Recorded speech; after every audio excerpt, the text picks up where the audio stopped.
कोटि प्रणाम।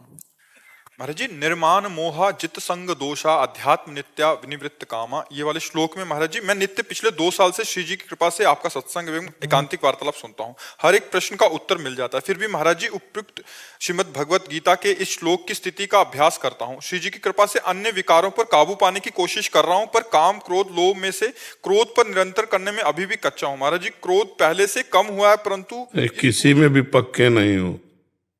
हम इसलिए कह रहे हैं कि कहीं अहम न कर लेना कि काम विजयी हो गया हूँ, लोभ विजयी हो गया हूँ। बड़े बड़े भगवत अवतारों को ये विघ्न पहुंचाने की ताकत रखता है काम। देवर्षि नारद जी भगवत अवतार हैं, फिर भी काम मोहित हो गए। तो हमें लगता है कि हमको भगवान की शरणागति पर ध्यान देना चाहिए कि मैं प्रभु की शरण में हूँ, इसलिए मुझे नहीं सताता। मैं प्रभु की शरण में हूँ, कहीं अहंकार बकाया रह गया है तो अभी क्रोध आ रहा है। अहम पे चोट पहुंचती तभी तो क्रोध आता है। कामा संजायते क्रोधा, क्रोधा स्मृति विभ्रमा, स्मृति भ्रंशात बुद्धिनाशो, बुद्धिनाशात प्रणश्यति। कोई कामना में बाधा पड़ती तभी क्रोध आता है। प्रतिकूल परिस्थिति में क्रोध आता है, अनुकूल परिस्थिति में थोड़ी आता है। तो अनुकूल और प्रतिकूल परिस्थिति का बोध हो रहा तो निर्माण मोहा जित संग दोषा कहाँ है? मैं अभ्यास कर रहा हूँ धीरे धीरे। सबकी मूल जड़ है पूरे श्लोक को सिद्ध करने की, अहंकार को समर्पित कर। अभ्यास से नहीं होता है, स्थिति होती है। ये स्थिति होती है जिसमें सर्वम खलविदम ब्रह्म का अनुभव हो रहा है।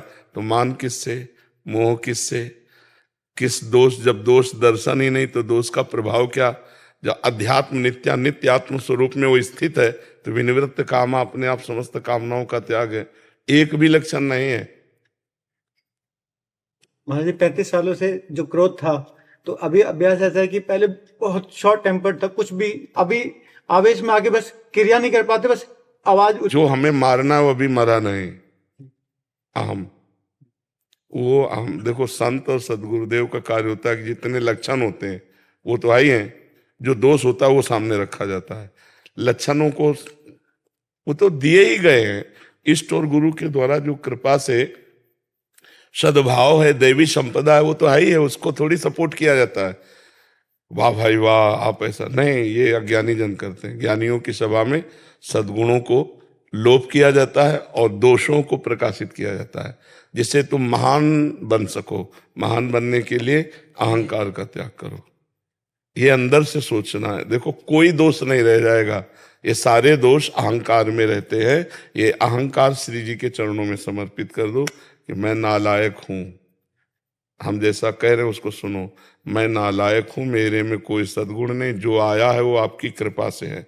और हे नाथ, जो कुछ आएगा वो आपकी कृपा से आएगा। मैं तो सिर्फ आपकी शरण में हूं, मेरे में बिल्कुल सामर्थ्य नहीं कि मैं क्रोध विजयी हो जाऊं या काम विजयी हो जाऊं। तो आप हो जाओगे।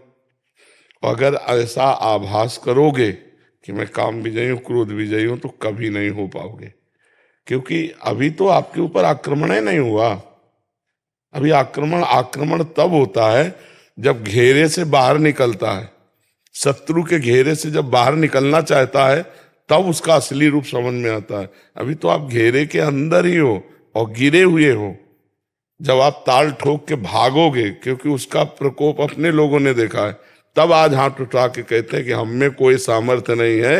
अगर कुछ ठीक है तो प्रियाजू की कृपा से, वो बुरा है तो हमारे में है, बुरा है तो हमारे से है, ठीक है तो मेरे प्रभु से है। समझ रहे हैं? महाराज जी स्थूल शरीर है, जैसे आपने कई बार एकांतिक हमने सुनी है, उसमें तो स्थूल शरीर करता है तो फिर ऐसे करता है इस शरीर ये करवा रहा है, क्रिया करवा रहा है, और बाकी जैसे आपने बताया कि ये शास्त्र पंडित जी, भक्तमाल पंडित, सब ये कर रहे निर्मल बुद्धि होने के लिए। पर कभी 2 महीने 3 महीने में ऐसा, पहले तो निरंतर था, अभी ऐसा आवेश आता है कि मतलब उस समय तो फिर लगता ही नहीं स्थूल शरीर क्या करवा रहा है। जैसे आप तो श्री जी के कृपा से वो अभ्यास कर रहे हैं, निरंतर पाठ कर रहे हैं, 84 जी का पाठ, सब कुछ अहम की बात नहीं, बट वही निर्मल हो नहीं पा रही। महाराज जी आपके 1 साल हो गया शरणागत हुए आपसे। जैसे टाली है ना, ट्रैक्टर में जो फंसी होती है तो एक ही पॉइंट होता है, पूरा चाहे जितना वजन लाद दो, एक पॉइंट से ट्रैक्टर टाली को घसीटता है, नहीं घसीटता है। वो पॉइंट है अहंकार। संस्कृति मूल शूल प्रदनाना, सकल शोक दायक अभिमाना। ताते करे कृपा निधि दूरी, सेवक पर ममता अति भूरी। अभी तो गर्व करने लायक कोई चीज आई नहीं है, और जब गर्व करने लायक चीज आ जाती तब गर्व रहता नहीं है।